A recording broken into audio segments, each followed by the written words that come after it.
continuity of government ordinance. So the meeting is being recorded. So we all know that. And we have a quorum. And I would like to welcome all of our guests, and especially to welcome Leah, who has applied to join the committee. And she has been just a really welcome guest. She's come to many of our meetings when we were meeting in person. And she also serves, Leah, this is the ACE committee, but is it still functioning or? It's on hold right now, and partly until COVID is over. The funding got pulled because the funding needed to go to just managing the county, I guess. So it'll be back operating at some point in the future, just not right now. Yeah, so serving on the ACE committee, I think you've got that, so you have a wonderful perspective that you can help bring as well, because that's one of the things that we've talked about, how we can think about getting more features to promote biodiversity in some of those conservation easement. Right, and one of the things that we are going to do, even while ACE is temporarily disbanded, is we have formed or are still forming a biodiversity action subcommittee. And so I'm the only one so far that volunteered for it, other than Karen Firehawk, who's going to run it. And of course, she wants to use a lot of the info and have ACE use a lot of the info from the work that she did through the green infrastructure. Wonderful. All right. Well, we are so glad to have you, and thank you for coming to the meeting today. And then hopefully everything will be official very soon. There you go. Wonderful. All right. And so what we're going to do is we'll go ahead and we will review the minutes. Let's review the agenda. And I don't know, Kim, can you put that up here? Yes. Oh, thank you. I can.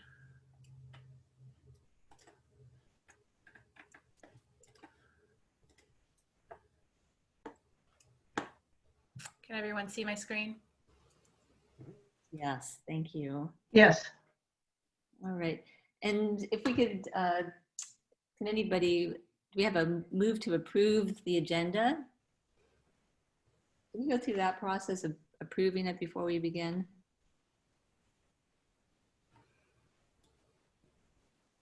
I move the approval of the agenda. I think we usually just approve minutes. Okay, I'll second it. Okay. Not a good idea. And okay, I'll go ahead and do a roll call. Nancy, do you approve that? Yes. And Emily? Yes. Michael? Yes. Peggy? Yes. Kate? And Lonnie, I don't think is on, right? I think he probably won't get on till 5:30. He has. Okay, that's right. He works till a little bit late, after 5. Yeah. Wonderful. And then if we could, I hope everybody had a chance to review the July minutes that Kim had sent out. And if we could go ahead and, or if there's anything that anybody wants to add, we could just go ahead and approve those. I move the approval of minutes. Great. I second. Wonderful. And Nancy, we'll go ahead and make a call to see if you're in favor. I'm in favor. Wonderful. Emily? Yes. And Michael, you seconded? Yes. Yes. And Peggy? Yes. Kate? Yes. All right. Wonderful. Thank you so much. So we're going to...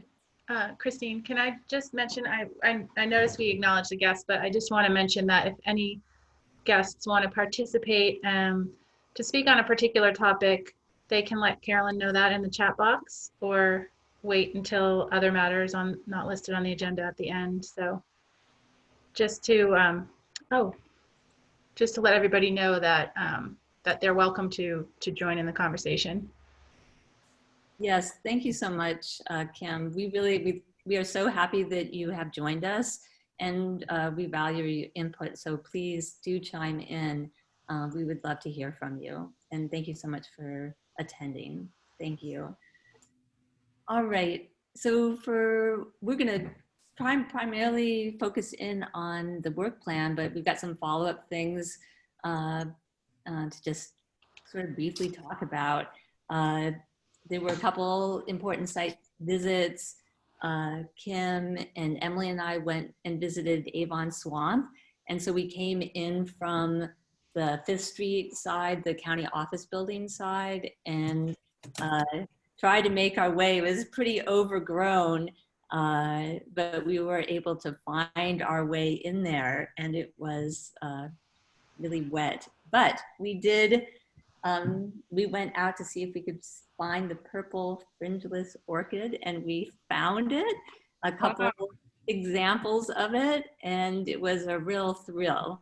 And of course, for me, it was just so exciting to go out with two such knowledgeable people. So it was really fun. And I was really inspired to get my plant books out and to learn a little bit more.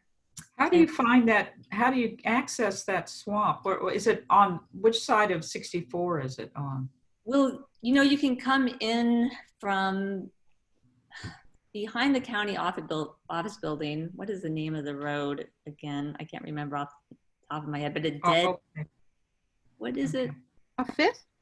It's, well, it's, you go behind the county office building. Is it Stagecoach? Stagecoach, yeah. Down Covenant. Okay. Okay, yeah, I've never been back there.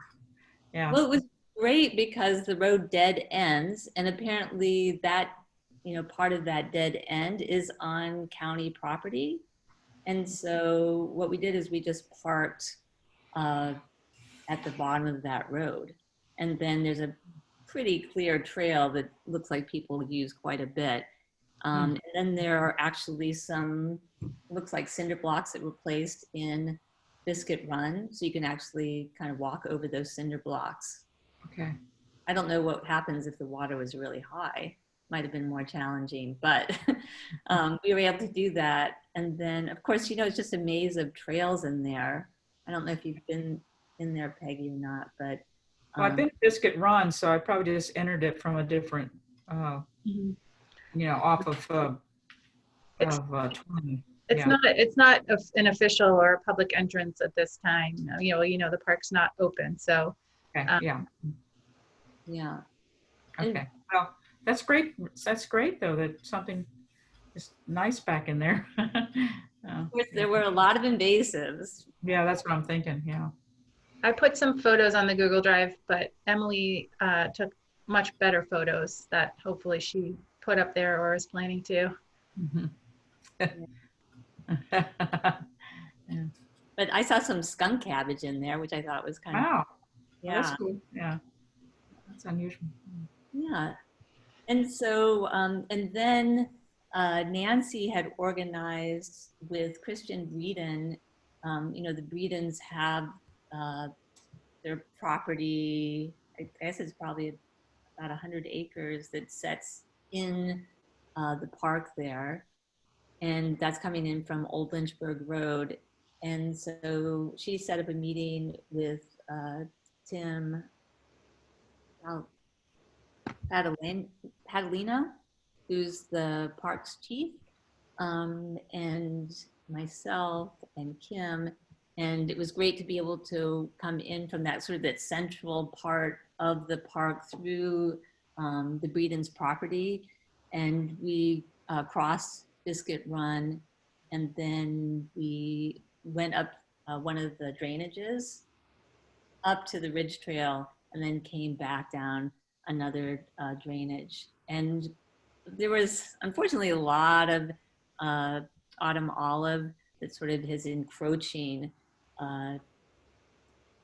down to the creek there, and then kind of up the other side. But then once you get away from that, it's really pristine, and we didn't see a lot of invasives, but it was quite lovely. And it was also great to hear from Christian and his thoughts about how some of that bottomland had been used over time in terms of agriculture, and to get his perspective and hear some of his stories. And so there is a plan in the works to visit some of the other features that are on on the other side of the Breeden property, closer to Old Lynchburg Road. And I'm not going to be able to attend. So I believe we have a possibility of a space open if there's anybody, any of the members interested in joining them. And that's going to be tentatively, I think, Thursday, August 27th, like between 1 and 3 or I something. could possibly go if you send me some information about that. Yeah, Yeah, that'd be great. Mhm. yeah. So It's easy to get. It's easy to get to, and easy to park right at their house. So it's not a problem at all. yeah. Okay. So Yeah, it was- count me in if I think I can do that. Yeah. Mhm. Yeah, we'll send that information along to you, Peggy. And so it was great to be able to have the conversation and to have Tim there and to, discuss. We talked a little bit about the invasive plants and also about, future volunteers that we could potential programs that involve volunteers. So it was a great opportunity for Tim to see that part of the park, and Kim as well, and myself. I'd never seen it. So it was great. I don't know if you want to add anything, Kim. Yeah, I'll just add that, that during that walk from the Breeden property, we also talked a lot about, the invasive management plan. And like Christine said, the discussions about volunteer efforts, controlling or better utilizing volunteers for controlling invasive species or for other stewardship and education activities. And so I have had some follow-up discussions with Parks and Rec since then, and we're continuing the discussion of that invasive management plan. So it's a little bit slow going, but I just wanted to let everybody know that that is still in progress. Well, Kim, when I first talked with Bob Krickenberger, he had told me that Tim was going to be in charge of this. But in speaking with Tim, it didn't sound like he'd had any real experience with managing volunteers. Has he done that before? I don't know his complete background. He came from the planning department, but he recently started as the chief of parks planning. So I think that will be part of his role, but I don't know if he has prior experience with that. And actually, I guess I thought isn't someone else is in charge of the ambassador program though. Nancy, do you know, since you are participating? Well, it was Don Mahan who Okay.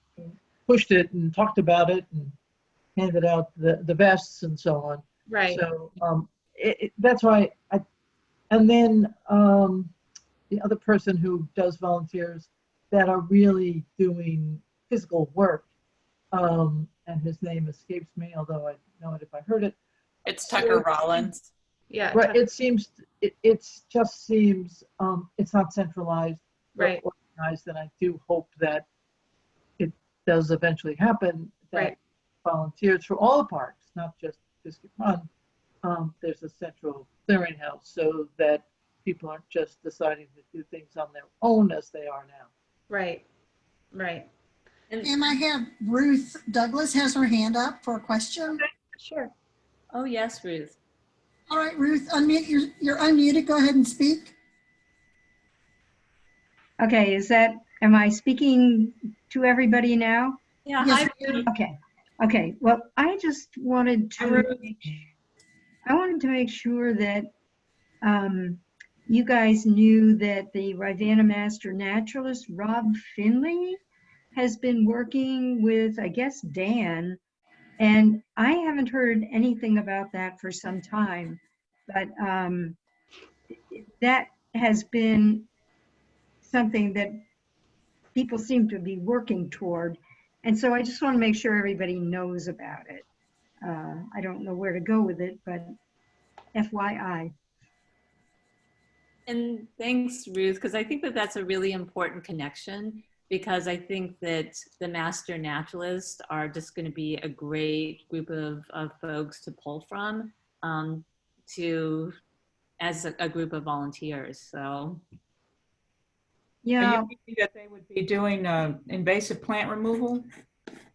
Well, I would guess so. You know, the Rob Finley is the person from Master Naturalist who has been interfacing with the county on this, with Dan. And I am not clear, because I haven't heard anything in months, what's going on. Now, I could get in touch with Rob and email Kim and Christine or everybody or whatever, just because I may be behind the eight ball on this. Rod, did you say that Rod Walker is on this call? Yes. What? Okay. I was going to say Rod conceivably might know something. Well, if you don't mind, I'll go ahead and check with Rob and see what he is aware of that's going on right now. And it may just be on hiatus. So I have unmuted Rod, so he can hear you all as well. Yeah, so the answer is, I don't really know anything more than Ruth does at this point. I've not been in touch with Bob or Dan. okay.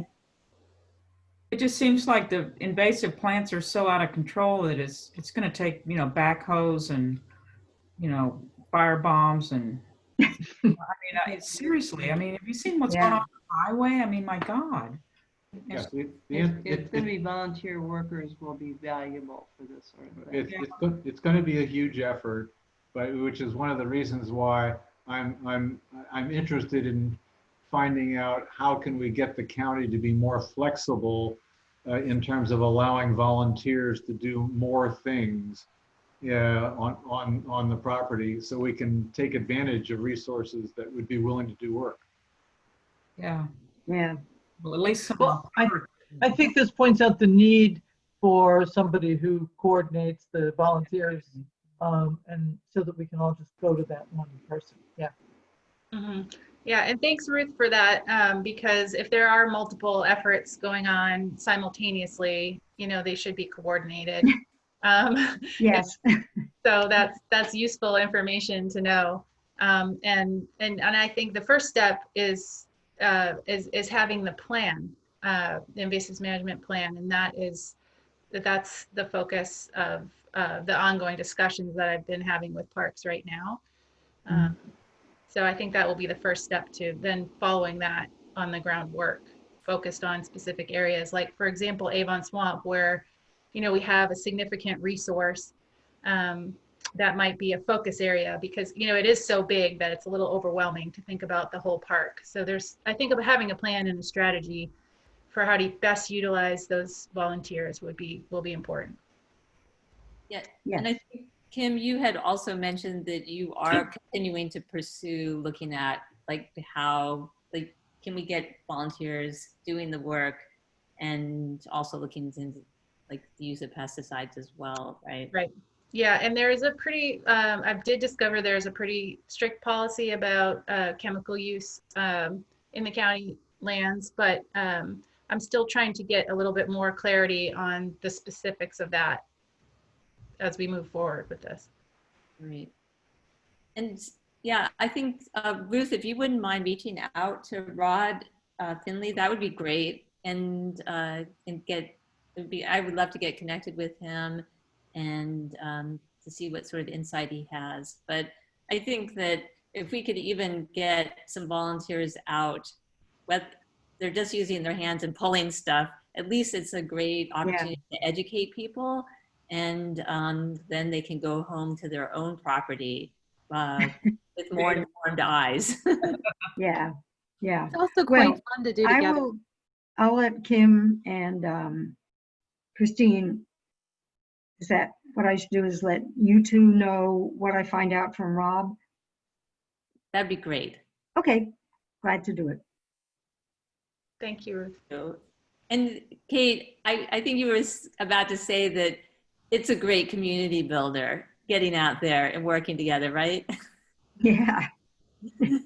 We've been spending a lot of hours this summer as a family. And, you know, we get some great talks when we're out in the Perilla for 3 hours. Yeah, agreed. And it's, you know, I think it's one of those things that could potentially be done outside, you know, in this time of COVID, where you could have some community That's right. there's- You can spread out and Right. Yeah. Perhaps there's a potential for that. All right. Thank you so much. Did anyone else have an opportunity to visit a site, or do you have any site visits scheduled or anything that you wanted to report back? All right.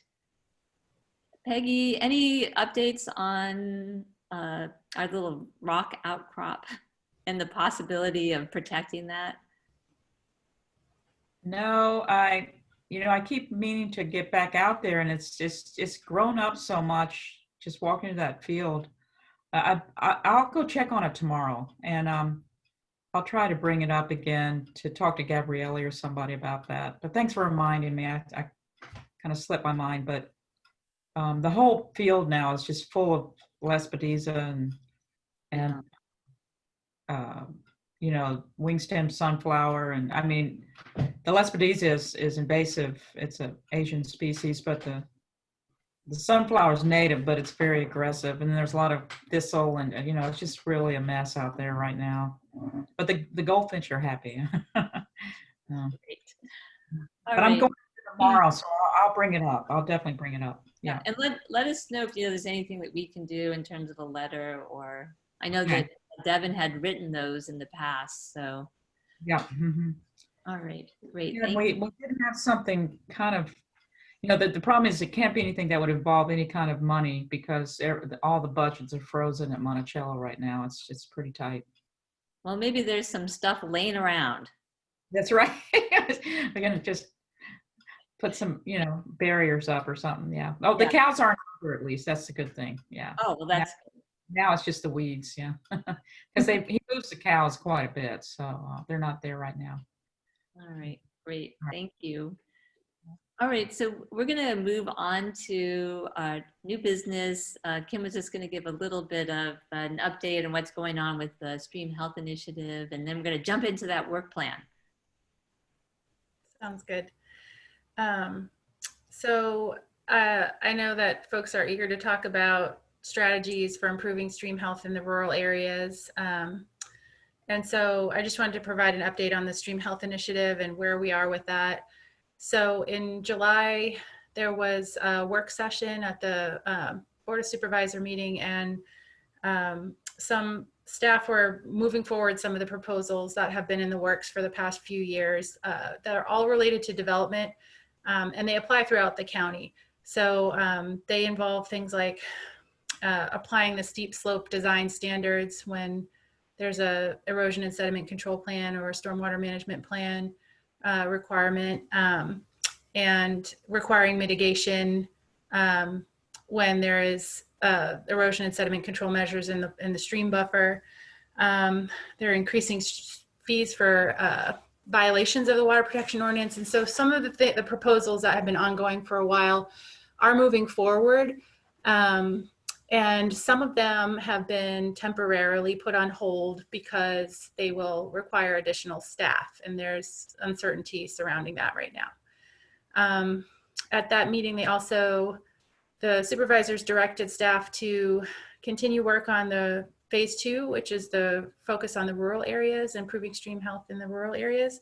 And so we're moving forward with a public engagement strategy, and right now mostly focusing on that and developing some resources for the new website, helping to educate citizens about the importance of riparian buffers, and also about some of the policies like the water protection ordinance and what is and isn't allowed in stream buffers, and then creating a public engagement hub that will help us to work through our strategy for engaging the public as we move forward with these stream health improvement strategies.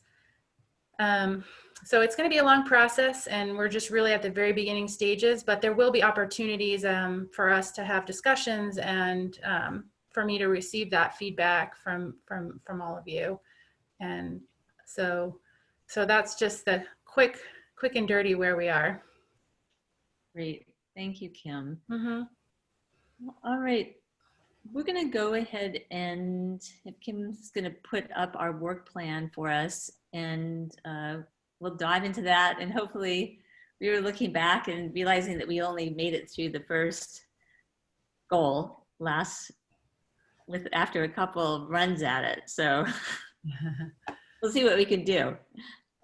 And, thanks to all of you who, added to the document. And maybe, does anybody have any comments on just using the document, and when you've gone back and looked at it, did you feel like, oh, I can add something here, or did you feel a barrier existed?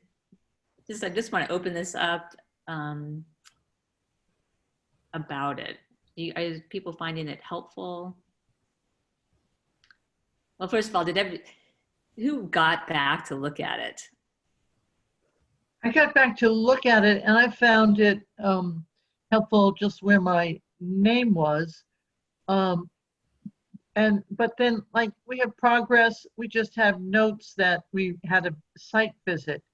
But should we, for instance, like Biscuit Run, but should we say something like photos added, or make it more, a little more detailed, like photos added, or written report added, or something? I mean, because to just say, for instance, I noticed that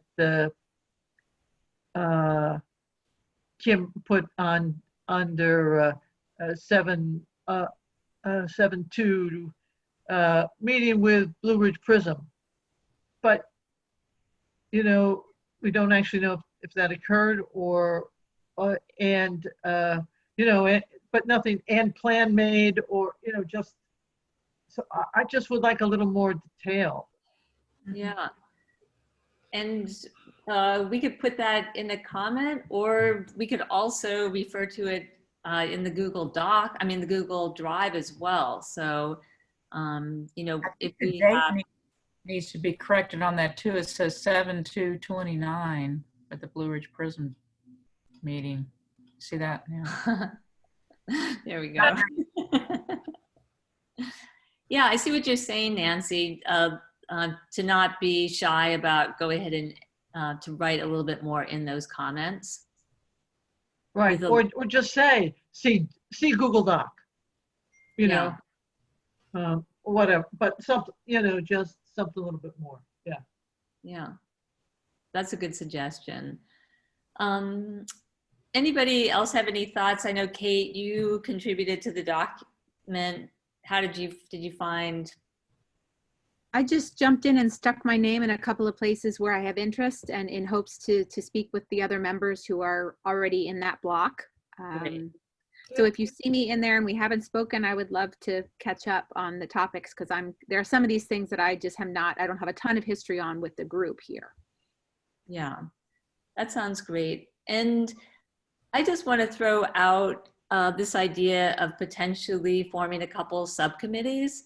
And so I just want to throw this out now, and then we'll jump right in here. But I feel like that there are two natural subcommittees that we could develop. One that would be focused on education and outreach, that could take on, for example, really looking at the website, really focused at the community and the landowners. And then a second subcommittee that could be more focused on policy and more towards having input, for example, on the Stream Health Initiative, and communicating with the Board of Supervisors as we see things come up.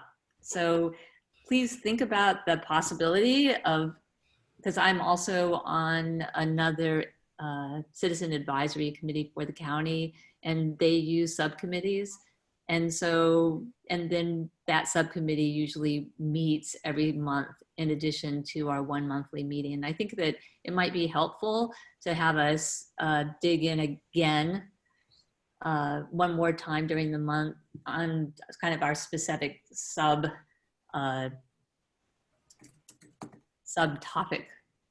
So any thoughts about that, or we could just set that aside and then continue with our work plan. But think about it, and let me know if you think that's a good idea. Well, I like the idea, Christine, because I think we can, it might be also a way of dividing up some of the things on the work plan.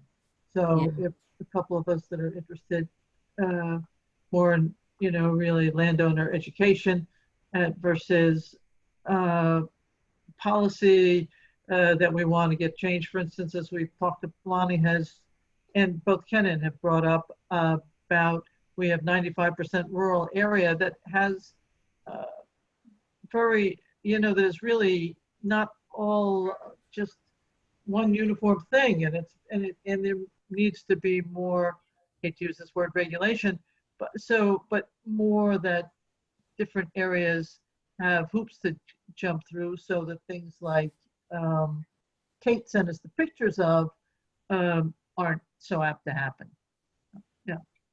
Yeah. I mean, I'm looking at my name there all by it's lonesome for the Old Mill Trail. I mean, I really don't have time for that. I mean, I think Ruth Douglas might be interested in working with me on that, but don't we have to get permission from the city or the park system to even do things like go in there with a bag and start pulling out weeds or something? I mean, to me, that seems a little bit over my head right now.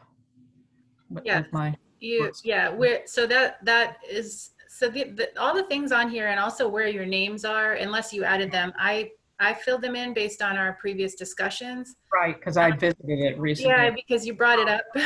So I put your name there. Right.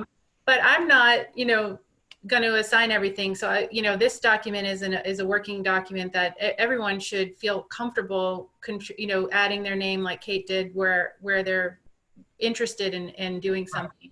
Or Peggy, if you're not able to, you can remove your name, or make a note that says, on hold until Parks discussion about volunteers follows through, so that we know where it is.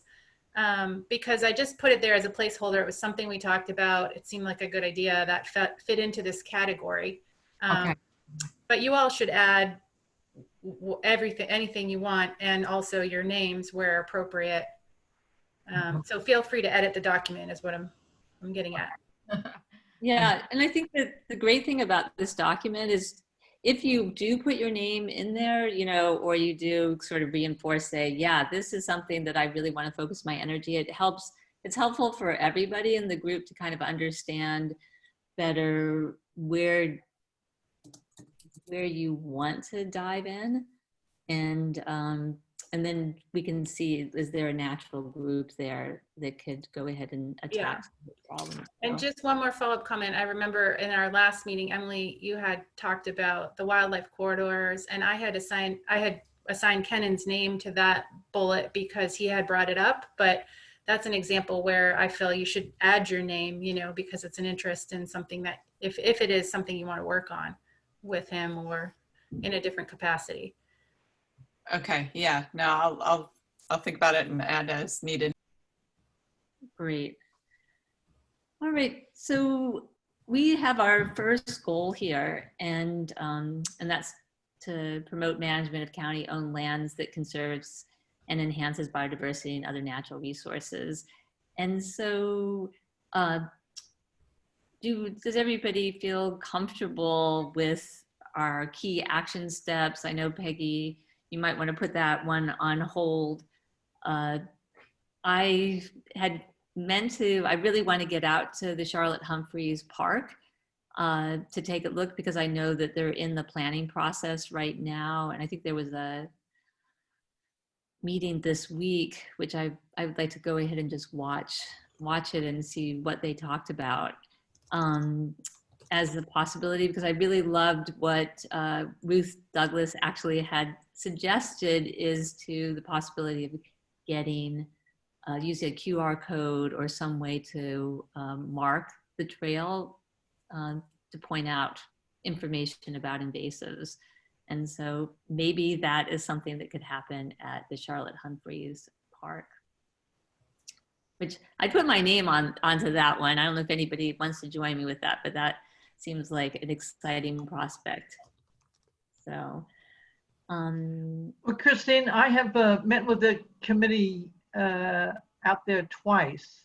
yeah, In the beginning of this, when Diantha McKeel reached out, and so I would, since I walked that part quite a few times, and I know some of the people involved in the committee that looks after that.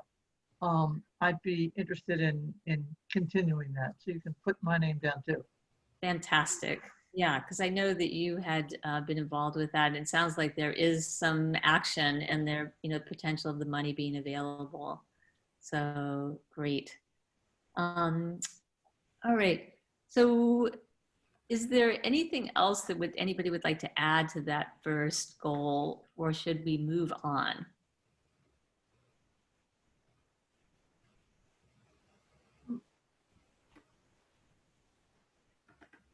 Shall we move on then?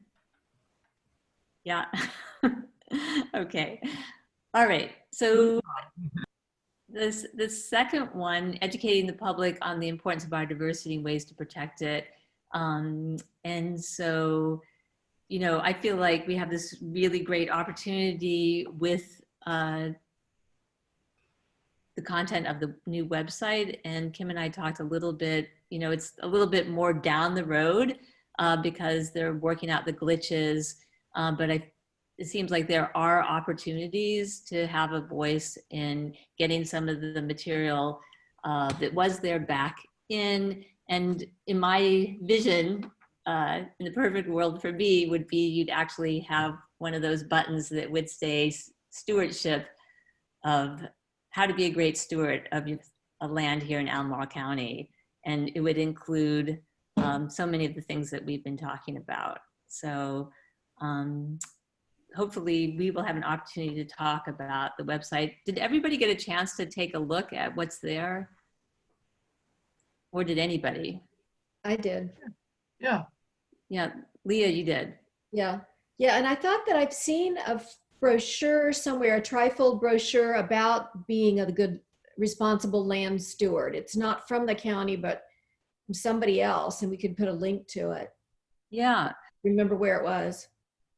Yeah, I feel like it would be nice to have a little bit more centrals, some of these ideas. And I'd like to just take a look at what's happens in other counties and see if I can find some good examples that perhaps I can share with the committee.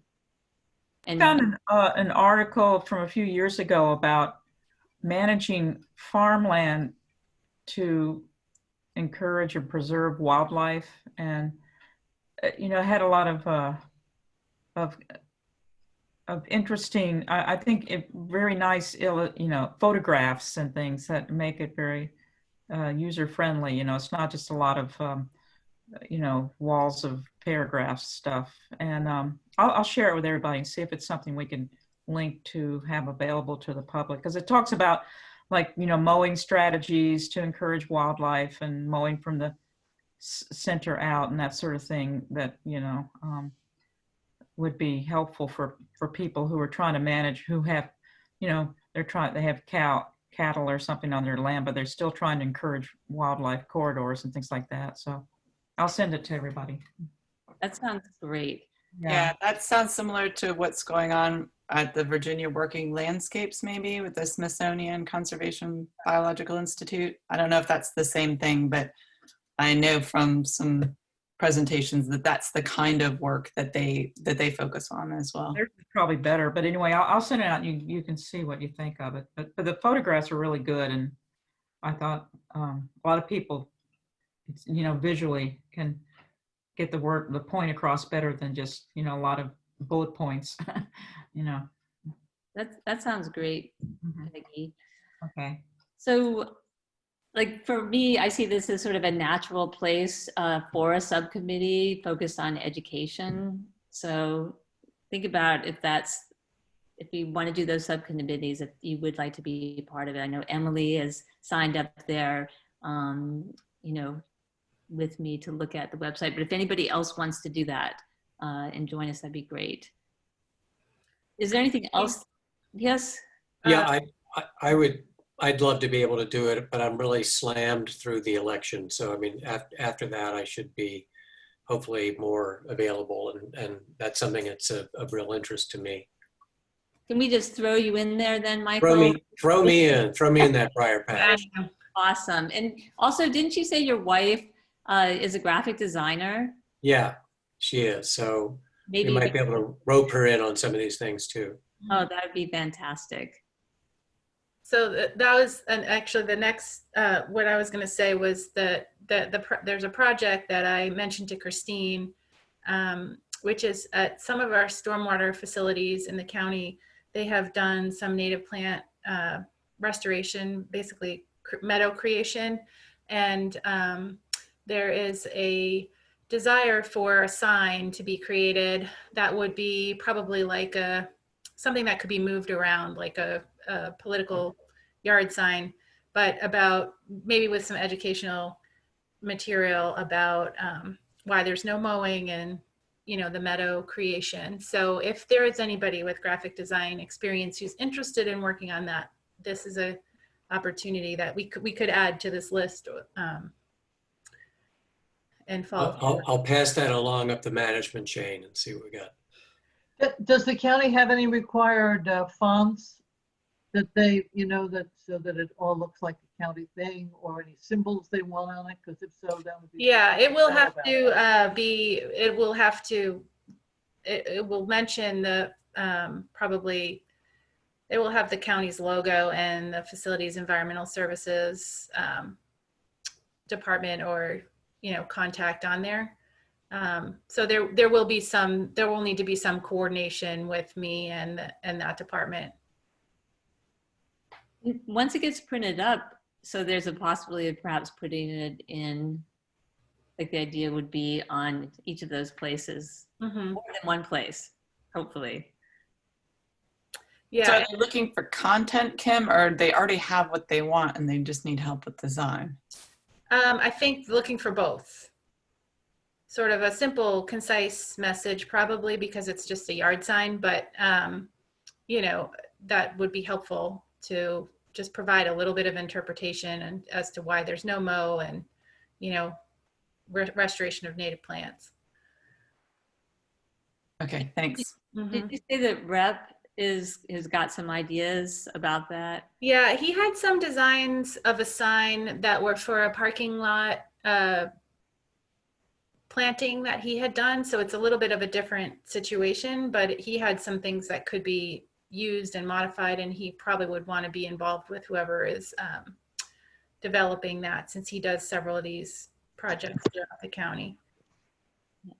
I would signs in Crozet for just some narrow strips of meadow right next to housing developments, and it's super simple, and it's just nice that it's there. I'll take a picture when next time I go by there, and I'll send it to you. Just that would be great. Yeah, we have examples. So there's examples. It would be great to have that one too. And then we have the ones that Rep created, and CUH has one, of course. So, you know, there's resources we can use and look at what's been done to create this one. Yeah, so I say we put it on our list. What do you guys think?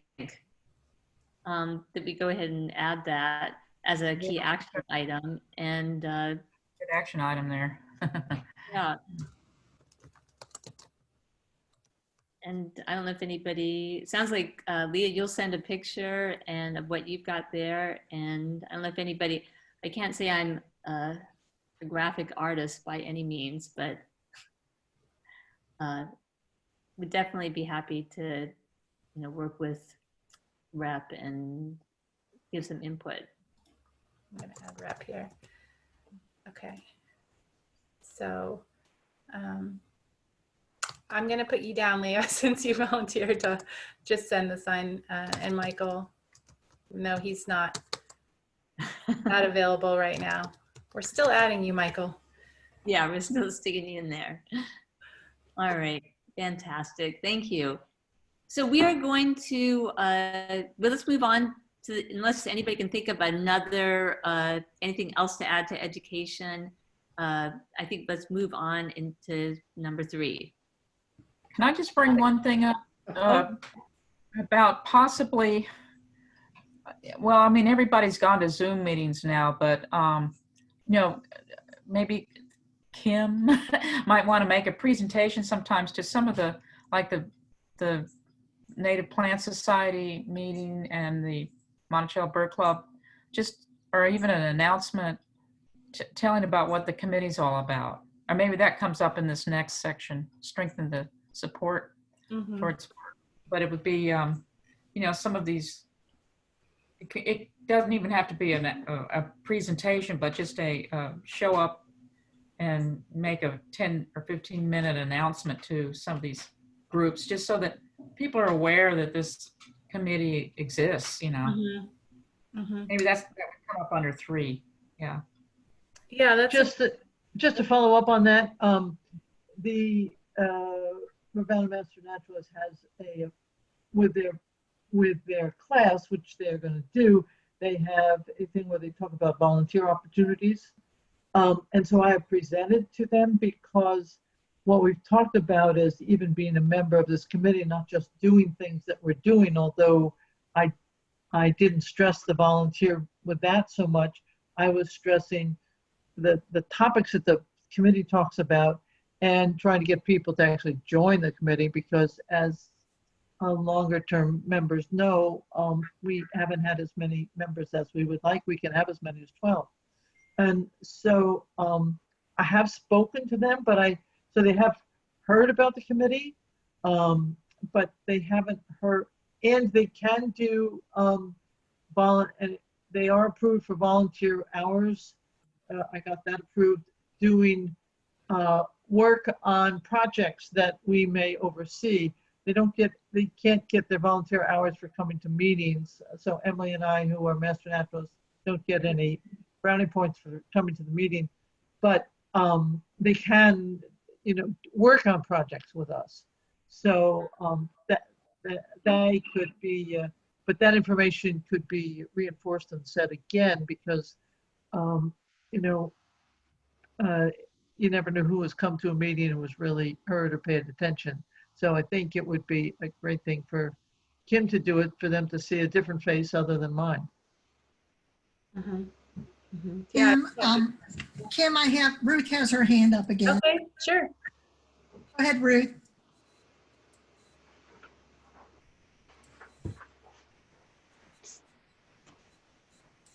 You need to unmute. Can you hear me? Yeah, there you Yes, go. go ahead. Okay. So I just wanted to toss in about meadows. Are you all familiar with the beautiful, beautiful meadow up at Pretty Creek Park? We have talked about that at our meetings, Ruth. Good. Okay. Just wanted to, because that is an outstanding example of a meadow. So, Yeah. Okay. Beautiful. Yeah, I love it. Thank you, Ruth.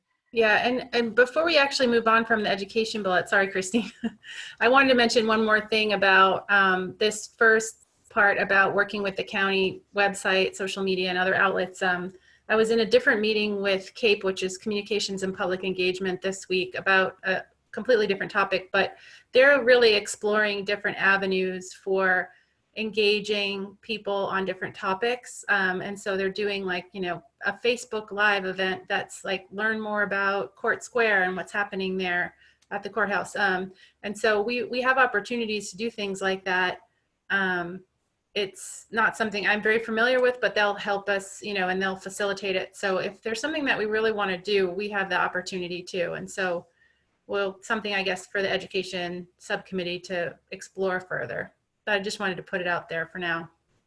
Yeah, thanks, Kim. And I'm just going to chime in. I am on the Solid Waste Alternative Advisory Committee, and I've just gotten done we set up a presentation, and it's to inform people about recycling and composting. And so we've given one to the Piedmont Master Gardeners, and then just this week we gave one on the Jefferson Madison Regional Library website. As one of their programs, and it's like an hour long.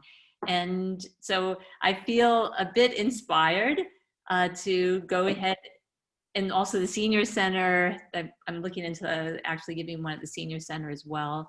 So I feel like there may be an opportunity as well through these webinars that people are providing to the public. And then the great thing about them is that they are recorded, and then people can, even if they don't tune in live, that they can, it's like a library of webinars that they can watch anytime. So I've been thinking about, in the back of my head, a little slide deck of to talk about the committee and what is biodiversity and what you can do as a landowner to promote it.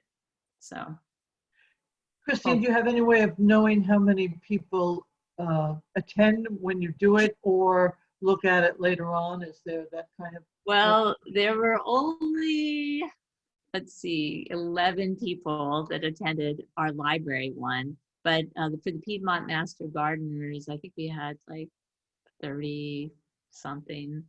So, and so anyhow, you know, little bits at a time, getting it out there.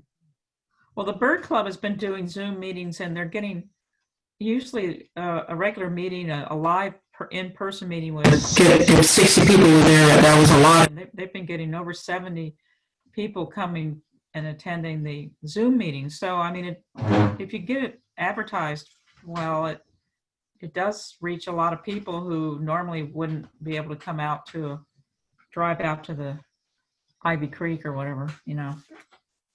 Well, maybe Peggy, you and I could see if we get a slot in there and make a plug for the committee. Okay.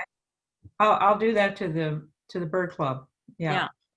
By the way, I just got a congratulations from Black Bear that this is my 5th anniversary of getting Black Bear compost.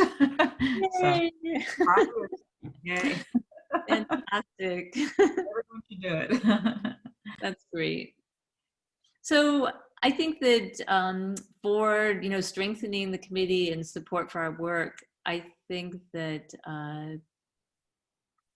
we can definitely take advantage of some of these online Zoom meetings that are happening and getting the word out. So we'll continue that work.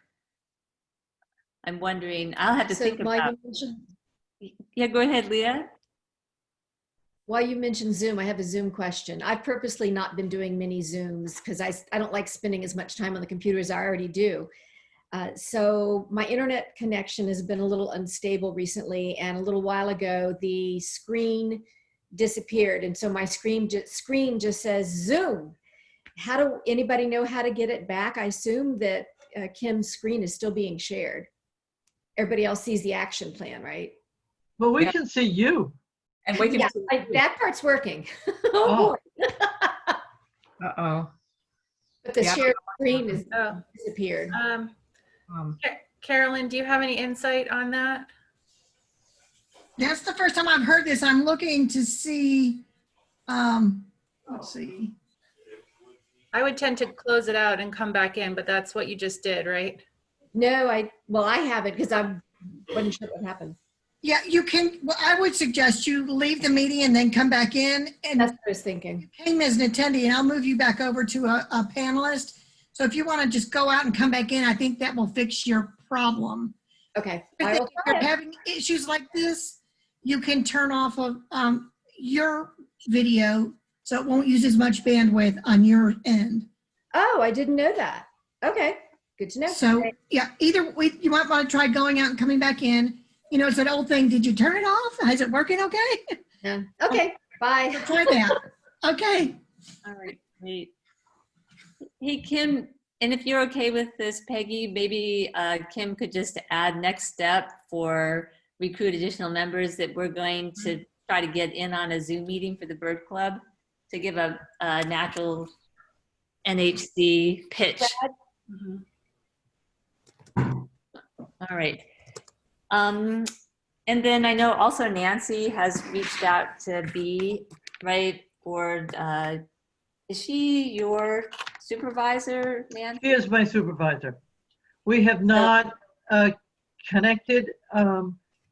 we went back and forth and it just didn't work. But yes, I do want to talk with her, especially about the rural area, but I want to get more educated myself about it. But I'm sorry Lonnie isn't, or Kenan isn't here, because they have certainly spoken to the fact that 95% of the county is zoned rural, but the amount of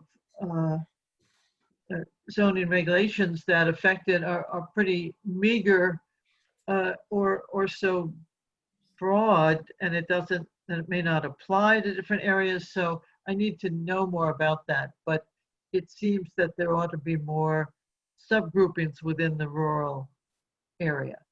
Yeah. Great. So we've got our feelers out there. We've got some ideas. Kate, you've got a natural little in there. So you take advantage of that. And so shall we move on to the our next point here, promoting the use of locally native plants. And of course, Kenan and Lonnie are not here.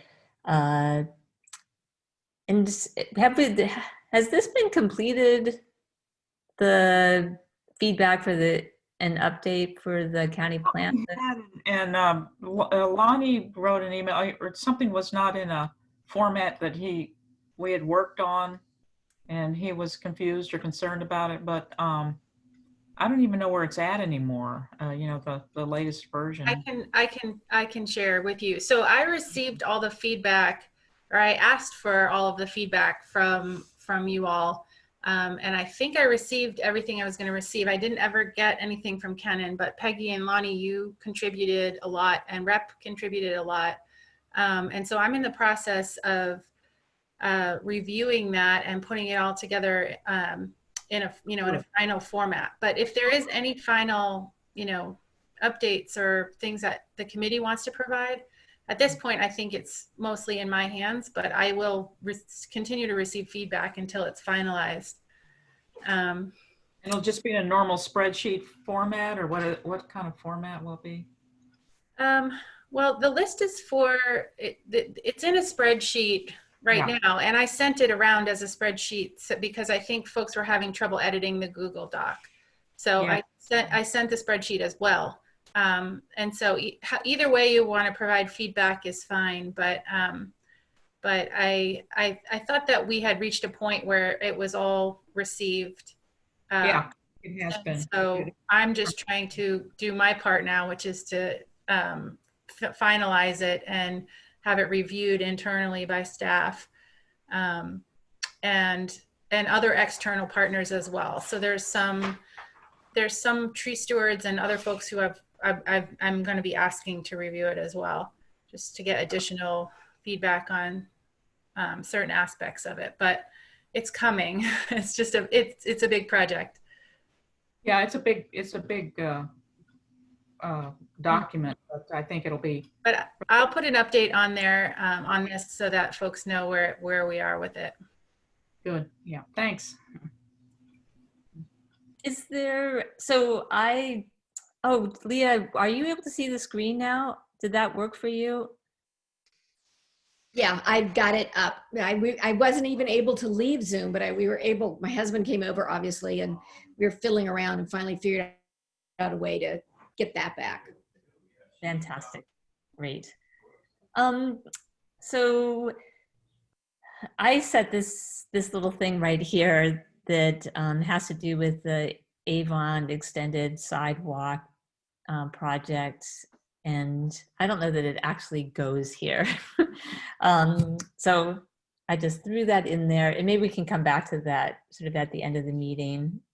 But is there anything else that anybody feels like we should add as a goal in terms of promoting the use of locally? Because I think that we will, through education, of course, that will be part of one of our educational goals. But is there anything else that people feel like we should have as an action item? Well, how about coordinating what we think with the Native Plant Society? is there some way, I mean, that's what they do. And so is there some way that we can work with them, let them know about, about the plant list and all of this, and see if there's any way we can work with them? Yeah. I know Ruth, of course, is a member, but are any of you guys members of the Native Plant Society? I'm a member. Yeah, I'm a member as well. And also, David Hanna was involved with the Piedmont Native Plant, the regional group. I might be saying it wrong, the title of it. And I think maybe Lonnie was too. This effort to have this sort of regional group and emphasis on locally native plants. And so I've reached out to those folks from VNPS and also from PEC. So hopefully we'll be able to work with them on that. And then Lonnie had mentioned the database, which I didn't have an answer to his question in his email. But if he were here, I'm wondering if you'd want to add that to the list because I know it needs some updates potentially. So should we add that to the list, you guys, that we will do updates to the list that is on the website? Is that correct, Kim? It's the one that's on the website? I don't know if it's on the website. So it is. So there's a native plants page that's in that Rep created, and it's in facilities and environmental services. Okay. All right. It's not under our thing. Yeah, no, I'd like to make that connection though, so that we'll have a bigger website discussion at a later date, but that's something, it would be good to have a link to the native plant page from the Natural Heritage Committee page is, learn more about native plants and then link over there. So those kinds of things we'll talk about. There's probably a lot of them, but that's a good example. Well, what about, I know a long time ago we had a little meeting, I think, with local nurseries and garden center type people, trying to get them more aware to promote native plants to their customers. And this was a few years ago, but it was a good idea. But it just seems to me like when I walk around my neighborhood and I see new people have planted, just like there's absolutely zero native plants in a newly planted landscape, and it's just, I don't know, I just feel like it's hard to get the point across. But maybe landscapers and groups that I don't really connect with very often, but whoever's actually doing installations and recommendations and stuff like that, just sort of put that in the fort, like, try to put a quarter of the plants, make them native or something, or half of them, or 75% or something, Does the Native Plant Society do that kind of advocacy? I don't think they do. Maybe. It'd be worth outreach to retailers also. I know it's hit or miss, but when there are people who know and, like Peggy said, have that guidance available, they can get that at the point of sale before, the sale of the non-native occurs. Mm-hmm. Well, again, was that part of the Piedmont regional native plant group, that effort that was organized? I know there was a conference and everything. Yeah. Okay, so that I think office building. It was at the meeting at the building out on Fish on right. Yeah. down So I think coordinating with those efforts that are already ongoing is with PEC and VNPS is probably the right approach, but maybe there's additional things that the committee wants to do as well. Mm-hmm. Well, I'm just saying maybe in the under education, if they had a brochure on native plants appropriate for, subdivision planting and even small, what you can plant along your driveway or what are appropriate foundation plantings, because I think, to say native plants really doesn't help people. I think you need to put a dogwood in 10 feet from the road. You know what I mean? Something like that, that's almost that specific is what's helpful to people. Well, everybody wants a butterfly plant, and they plant butterfly bush or whatever it is, buddleia or something, which is not even native. Anyway. What about putting a list of the native plant nurseries on the website? Is that feasible? Is that politically feasible? I think so. I don't know the answer to that, but it's definitely something we could explore. Yeah, I think that, yeah, I mean, I really like the idea of reaching out to the nurseries, and I don't know, you know, like you could have like a badge of sustainability where you could say, you, if they were to really promote those native plants. It'd be interesting to have some conversations with, I'm going to volunteer to go have a conversation with the people at Snow's Nursery about that. Just what is their policy? What do they do to promote native plants? And maybe each of us could just, you know, take a stab at the nursery that we go to and have that conversation.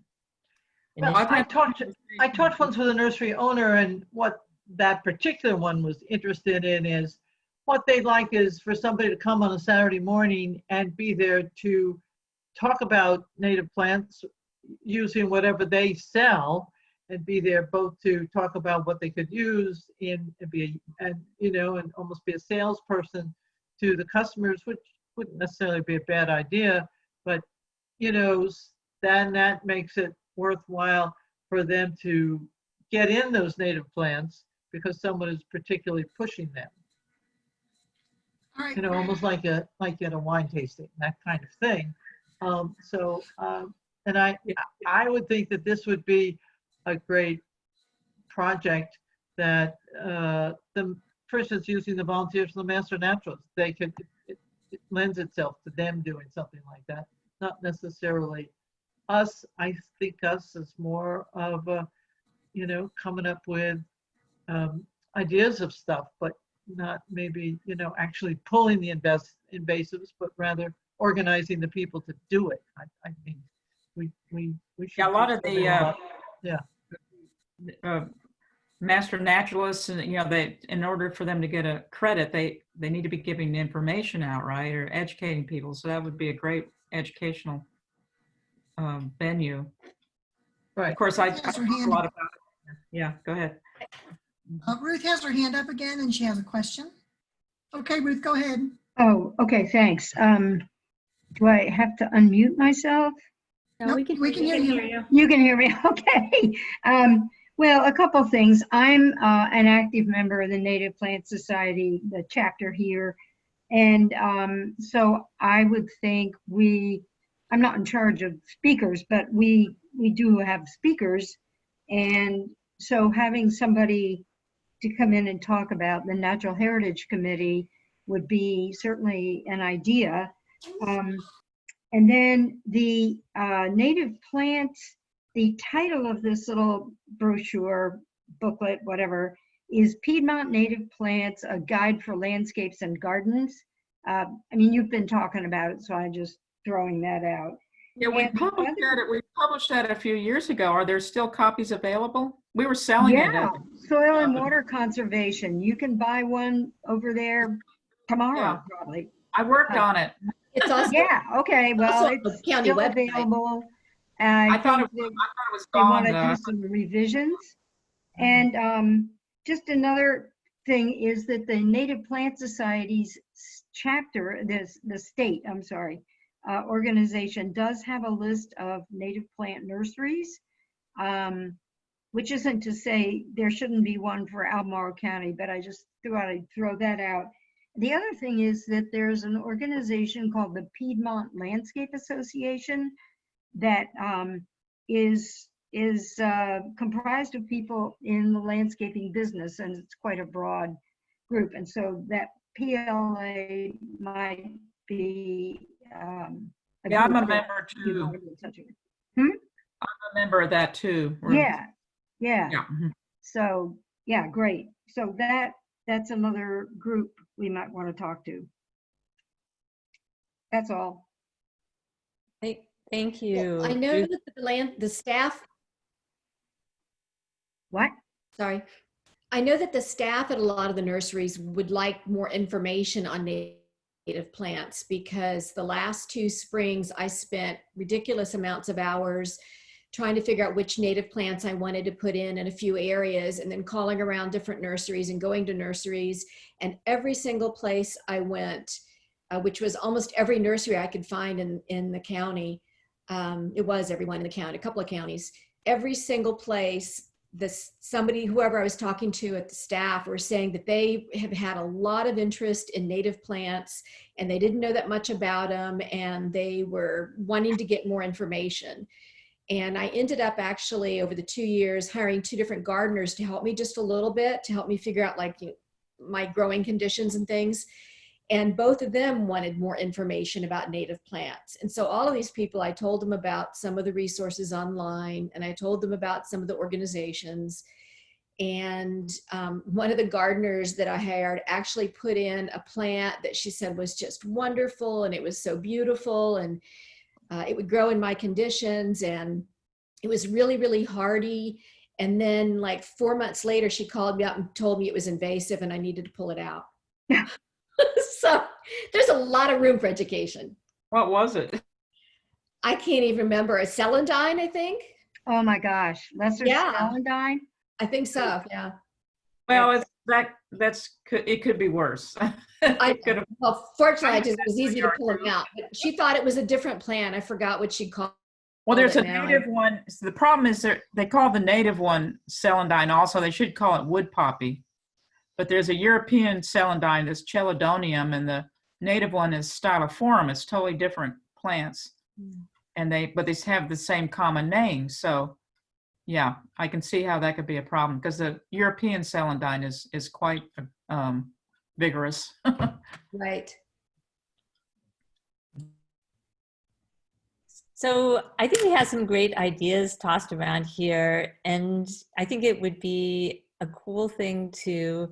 Now I'm really excited about the possibility of also giving a little presentation to the Native Plant Society. Just really, it seems like we could have a nice little presentation where we talk about the BAP and show some of these great maps that we have that highlight the conservation areas, because I think that would be new information for a lot of people.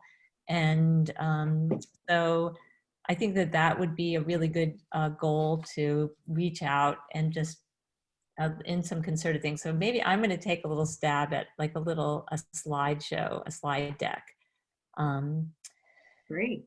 And then also I just love the idea of in the spring, if it sounds like there are some nurseries that would be open to having somebody come in on a Saturday and have like a little talk about native plants and interacting.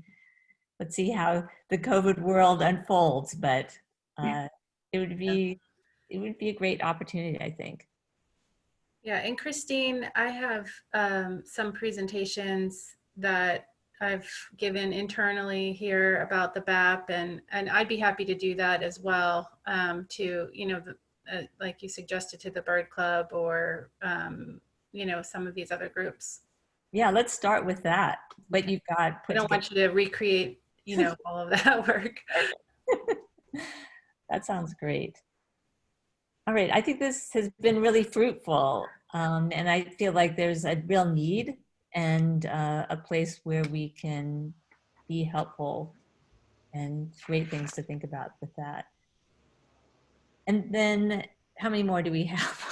Well, I put some notes here so we can, fill this in as action items and add your names, as it feels appropriate. So for now, I just put it in the comments. Sounds great. All right, and then we have stream health and water quality. And so we've got, these a group of people that have stepped forward to provide recommendations on that policy. Is there anything else? Of course, once that policy is laid out, there will be this educational component as well. And I see that we've got this form a subcommittee that could be focused on this policy and perhaps other policies as they come up. But this could be, when we talk about that policy subcommittee, maybe this would be the first policy piece that would be taken on. And I know that Nancy also, which relates to this, of course, is our land use designations. Yep. Has her hand up again. She'd like to make a comment. Great. Go ahead, Ruth. Oh, I didn't have it up again. Do I need to remove it? But I will say, with regard to the Rivanna River, are you all aware that there's this group working on a plan for its health? If you're not, I'm not pulling up the exact title of it, but I can find out about that and send some information out. So I Ruth, can are do you that. talking about the Rivanna River Corridor Plan? That's Yeah. okay. Yeah. So we talked about that at our last meeting, and I'm on the technical committee. So but that is an opportunity potentially. There is an opportunity potentially for this group to provide feedback to that plan, and there's public engagement planned. So I sent the link to all of you, and so you should have it. So with that, maybe that's a good thing to put down there for an action item, is to make sure that we are providing feedback to the Rivanna River Corridor Plan. And I hope people got a chance to look at that, because I found it really interesting. Or is that someplace else?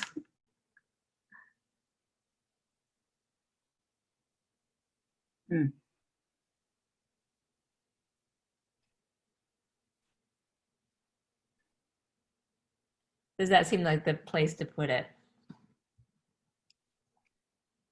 Sorry, I was muted. I thought it was somewhere else, but it doesn't seem to be. So it seems that it fits here.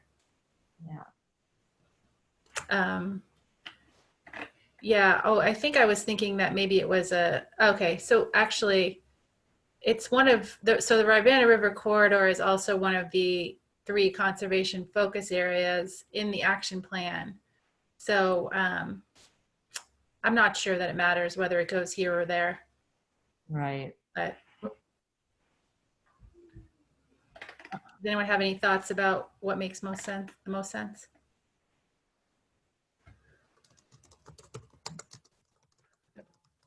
That looks good right there. Okay. Okay. Fantastic. All right. I think that what we have there is pretty a full task. Unless anybody sees something else that's missing that you'd want to add to number 5.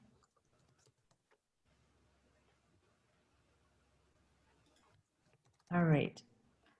Well, we're going to move to number 6. And so to identify, restore, protect areas with the 5 key ecosystems. And so we've talked a little bit about the Tufton grasslands. And you know what, this might be an interesting spot just to bring up.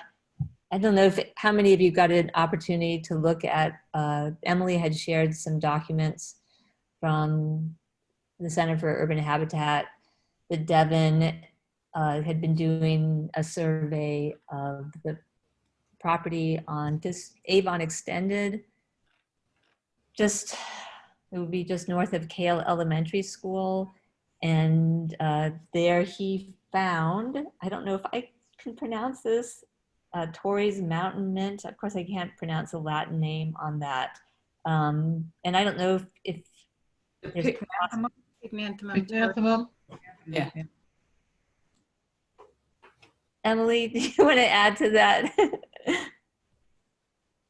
Okay, yeah. So, I mean, what he found there is sort of a remnant grassland that he's really excited about. Pygnanthemum torreyi is a species that's really rare, not just here, but but sort of globally rare. I think I looked up, it's, if you're familiar with the rating system, it's G2, S2, C1. So like, I think it's the only known occurrence in the county.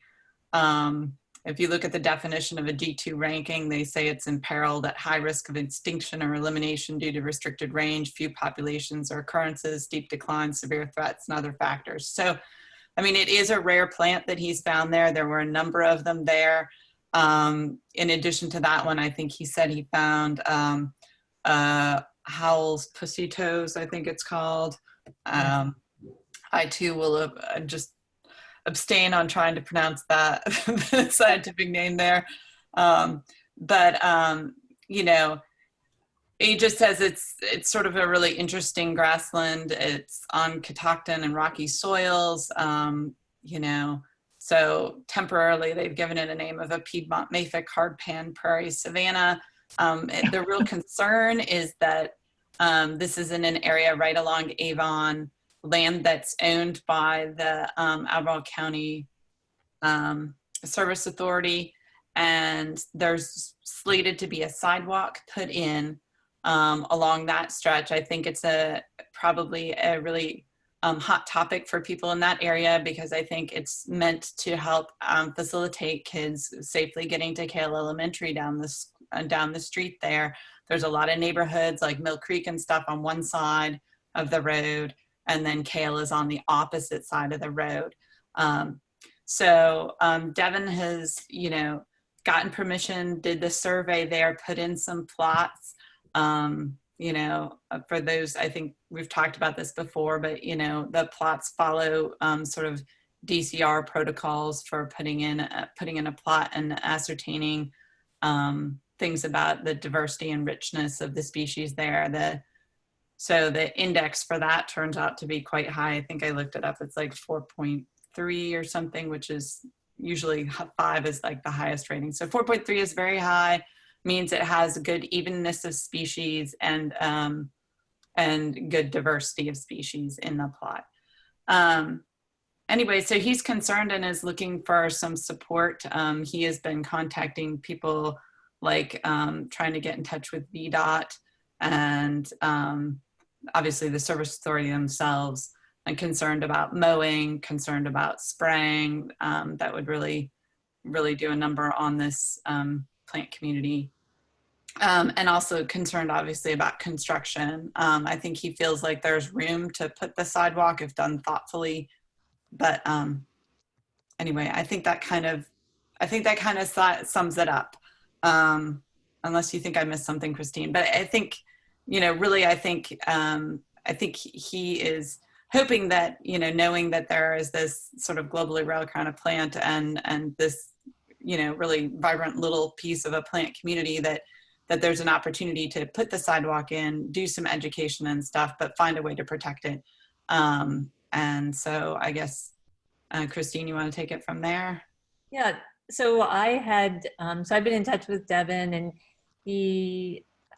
I went ahead on behalf of the committee and just emailed Jack Kelsey, who's a transportation engineer for the county, and this is who Devin had recommended, and just asked him, I said, you know, what our charge talked about, what the charge of the committee was, and that we wanted to get some information about the project to potentially protect some of those areas, not necessarily stop the sidewalk, but just to make sure that it's done in a way that would cause the least harm. But I haven't heard back from them. And additionally, I've got all these political yard signs, which I'm painting over, and I'm trying to figure out a nice stencil that says "do not mow" on one side and "do not spray" on the other side. So, but I have to say, I drive by there every day. Well, when I come into Charlottesville, and I looked at it today, it's beautiful. It's the goldenrod's blooming. And really, when you think about it, it's one of the few kind of wild meadow-like places that you see, because everything's mowed all the time. And people walk on the other side of the street. So it's actually really lovely. The problem, when you tell people about it, then it gets messed up. I mean, if they put a sidewalk next to it, I think that's going to be death, even if they try to keep people off it. I don't know. Yep. Mhm. Death by trash, perhaps. Yeah. But Yeah, seriously. yeah. But But at any rate, I'll have to check that out, though. It's just down the road, huh? yeah. Is it on Avon? I checked it out myself, so I'd be happy to give you some more details if you'd like. Yeah. Yeah, and there's information on the Google Drive about it right now. So Peggy, you can look there. Okay, I'll try to figure that All out. of the information I think Devin provided is there. Oh. And check out the email that Emily sent because, right, Emily, you have the links in there, I'm pretty sure, to the folders. Yes, I do. And for those people who are looking for it, when we have new information like this about a site that has, you know, potential to be an important site, we have that potential important sites folder. So if you're just going to it, don't look under important sites. Those are going to be the only ones that we have voted on and put in that folder. For potential ones like this, there's a separate folder for potential important sites. And you can look there and you'll see one called the ACSA Avon Grassland or something like that. I just found it. Yeah, thanks. That's great. Yeah. So All it right. should have where it is. Yeah. Great. If there's nothing else that you guys want to add to this one, we can move forward, move on.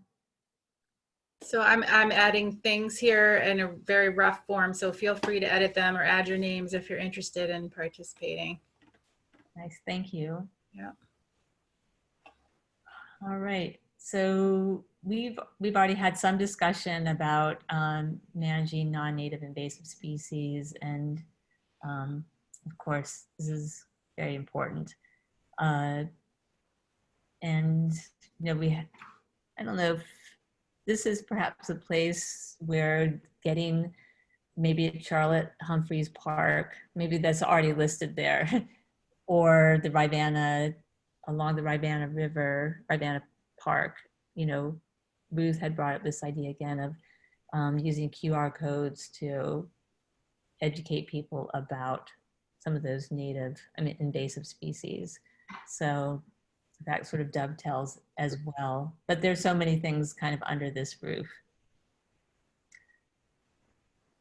Anything else that anybody's thinking? Of course, if we could, this one right here, I think is under the roof of education, but also under policy, right?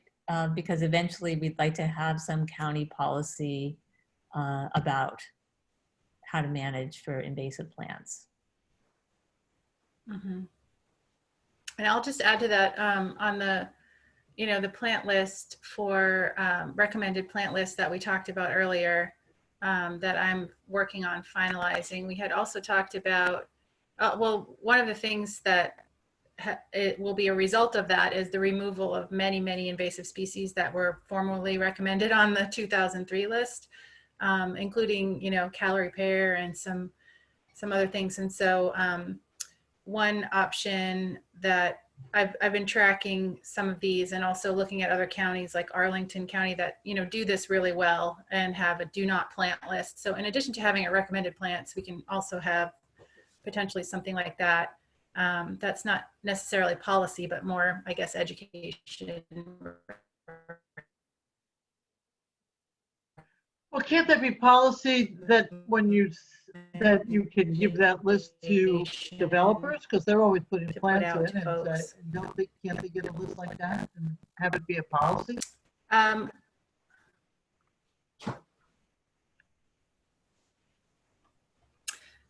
There's opportunity for that potentially. Yeah, I mean, it's a project, but it doesn't mean it can't be done. It's not part of this current project.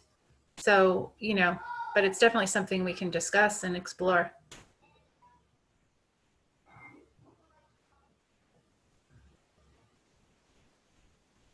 And is this another 7229? That ought to be 7220. Meeting with the Blue Ridge Prism. Under progress, yeah. That's weird. And I know that Rod and Maggie, if they're still here as listening in, we will still want to follow up on, continue that discussion that we started and keeping that ball rolling for sure.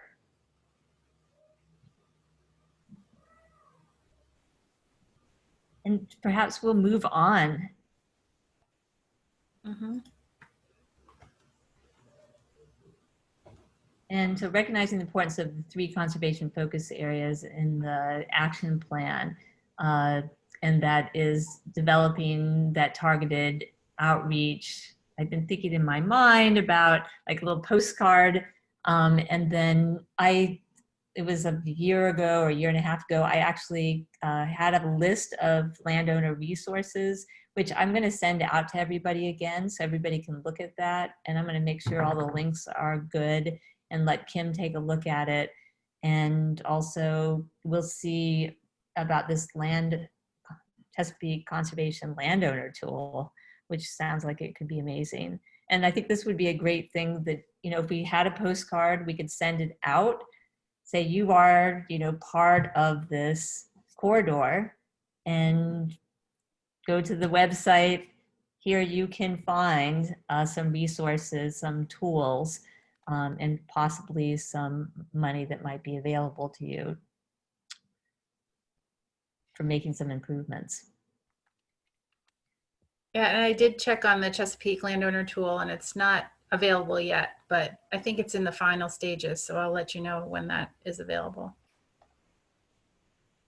Anybody have any additions or anything that we've missed here that need to be under this goal, an action item that we need to put in here?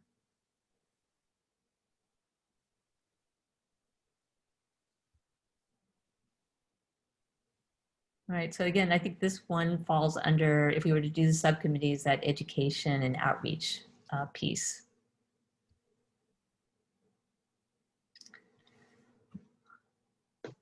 All right, shall we move on? We're really making some progress here.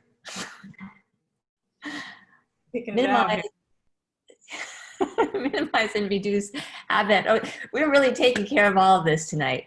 Habitat fragmentation countywide, and maintain existing habitat connectivity and establish connectivity where possible and appropriate. So this again, I think this falls under more of a policy. And I don't know if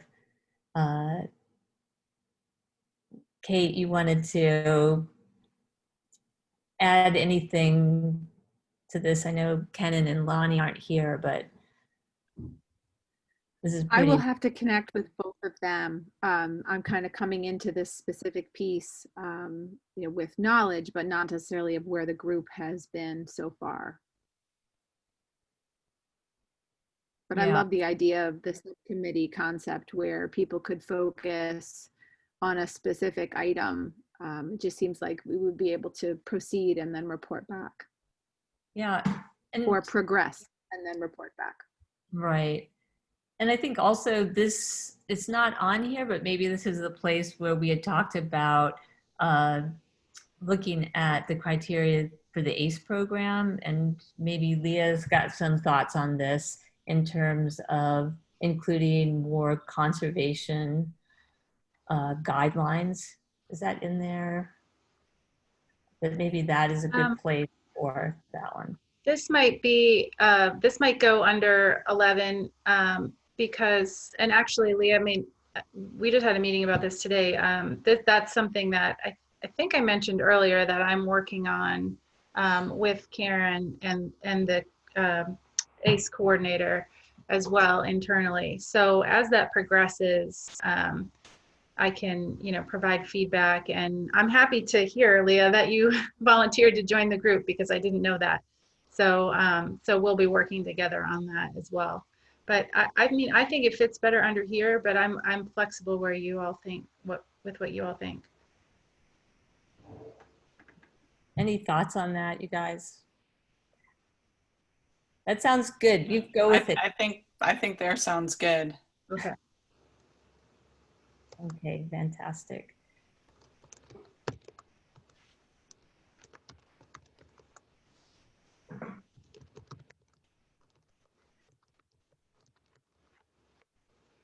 All right, great. And so if we go back to number 9, should we just leave that for the time being? Does everybody feel comfortable? Yeah, I mean, I guess if you want to add me, I think what you're remembering last time about the second one there, exploring the research and stuff, is that I have connections with Bridget Donaldson, who has done some research in this area, and watched a presentation by she and Misty Booz from Wild Virginia and stuff. So I could kind of at least bring that information that I'm connected to the table, if nothing else. That sounds great. And this is Leah, and I'm on the Wildlife Safe Corridors Collaborative group. I've been working with them a little bit. So I could also help with that, but I'm also more interested in, or additionally interested in, I don't know what the task is yet, but actually being more involved in actually making something happen with identifying where we need connectivity and potentially talking to the landowners that own the land that could be used for connecting habitats. And that's a big task. And the question is, how? And it's not something one person can do alone. Yeah. Because where Kim was just typing, yes, we need to do the outreach to the landowners, but first we need to identify where are the gaps, where are the areas that need to be connected. And that also connects to the concept of where are the wildlife corridors, where are the culverts that they're already using. And then it also connects to where are their unique habitats, because it doesn't do a whole lot of good if there are culverts or tunnels or wildlife access to get from one place to another, but to get to the new habitat, there's no source of food for them, or you're going to get them into an area of rare plants and they eat them all up. Mm-hmm. So there has been a whole connectivity analysis done in the county, and that's part of the biodiversity action plan. But there are still opportunities for identifying things on a more specific focus level. But I added you here, Leah, too, because one of the things, and you weren't here for this conversation that we had last time or the time before, was that this idea of a targeted outreach program would be based on that connectivity analysis. So really focusing on the conservation focus areas and particular parcels or properties that are have specific opportunities for connectivity. That sounds fabulous, but I've been trying to encourage ACE to do that for quite a while, but they've been very concerned about the political outfall from contacting or targeting specific landowners to let them know about the conservation easement program. And I understand at one level, but on the other level, there's a greater good that needs to be done if we have these goals. And I'm so glad the county passed the BAP, because without it, there's no other, it's too easy to come up with obstacles as to why things can't be done.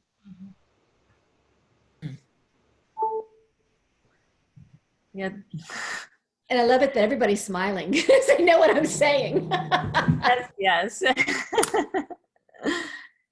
Well, yeah, I think definitely, when you look at the maps in the BAP, you can see those great big swaths in those areas. And like we had talked about, like the conservation corridors, especially along the Rivanna River. But you're right, we could have a more granular view of that. But that's definitely one of the things that I'm interested in, is like, unless a landowner actually knows, there's just so much room for education there. Since we only have a few more minutes left, we've got number 10, develop indicators and monitor data, the state of the biodiversity in Albemarle County. And, you know, maybe Kate and Emily, you guys have an interest in that. Do you have some ideas for an action step? Or would you like to get together and then come back? That sounds like a huge project. Yes. Yeah. So to me, this is like a really sort of more long-termish project, I think. I mean, in my view, just because I think it is a very big concept to handle. But yeah, I don't know that I have any specific ideas, but I like data. I like monitoring things. I do a lot of the survey work with CUH. So I'm out there in the field collecting data and feel like maybe, yeah, this might just fit in with my sort of interests. And so, Right up yeah. alley. Let's put our heads together and do some data collection. Okay. Yeah. And I would like to collaborate with you on that too, because this is a part of my work plan, and it's not something that I've had a lot of time yet to spend thinking about, but it's really important. And you know, we have tools available. We just have to figure out how to use them best. Yeah, and I think with this, like with a lot of things, climate change, for example, when we have a baseline or at least something to measure by, we could actually have a better sense of what is going on or trends that are occurring, whether good or bad, which helps with planning. Right. Sounds good. Is anyone familiar with the Department of Wildlife, or I forget their new name, the Department of Game and Inland Fisheries, with their wildlife action plan, and what kind of data might be in there in terms of wildlife and locations and biodiversity?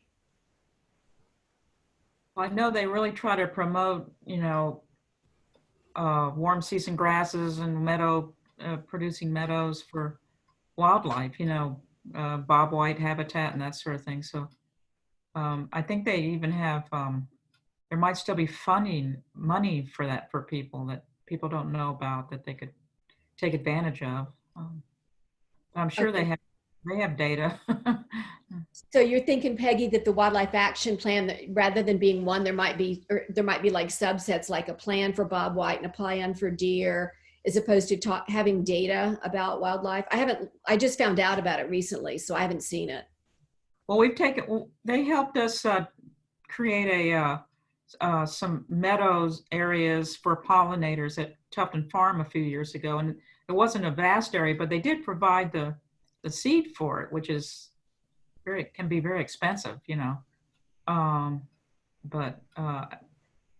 I'm not sure what kind of actual work they would do to help install that, but it would be worth looking into, because I know the Department of Game and Inland Fisheries is a good resource, you know, for this sort of thing. Okay, thanks. Yeah. So you guys, I'm so tempted, since we are so close to finishing, to just finish. What do you say?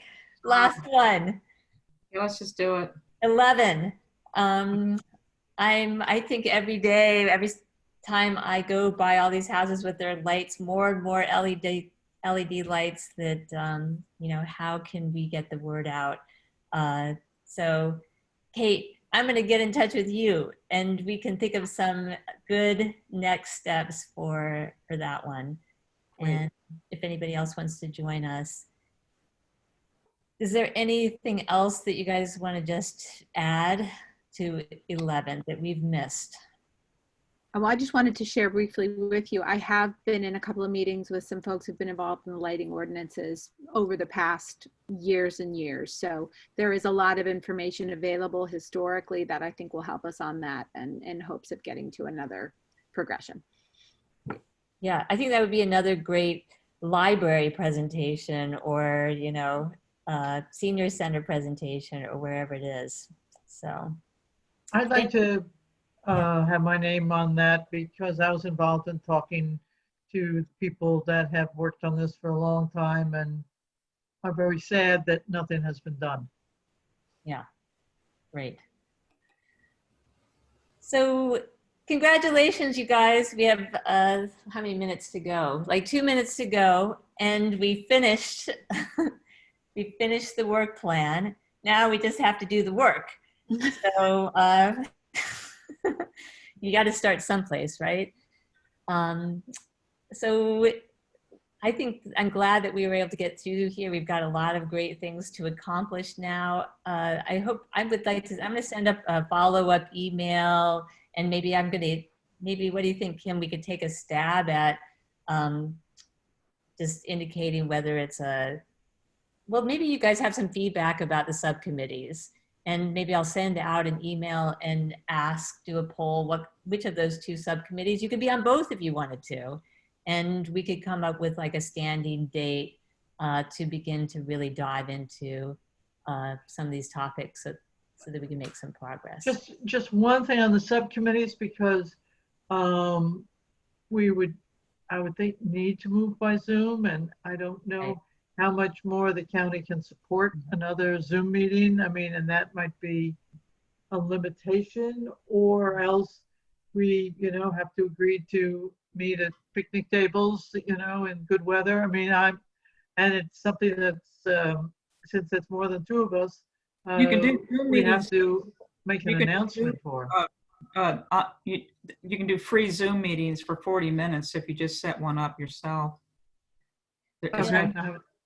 Yeah, but you cannot do that because if there's 3 or more at the meeting, it's considered, Oh, right. and we have to post it. Good point. If you guys get some dates together that you want to do these meetings and when you want to do them, I can look on my calendar and see if I can work it out. Great, And Carolyn. Send I me know the that, reminder about that trip next Thursday. all right, and I'll send you the information about that. So we're going to go ahead and close up. I want to thank all of you guys for joining and having such a fruitful meeting. Thank you to our guests who have listened in and for chiming in as well.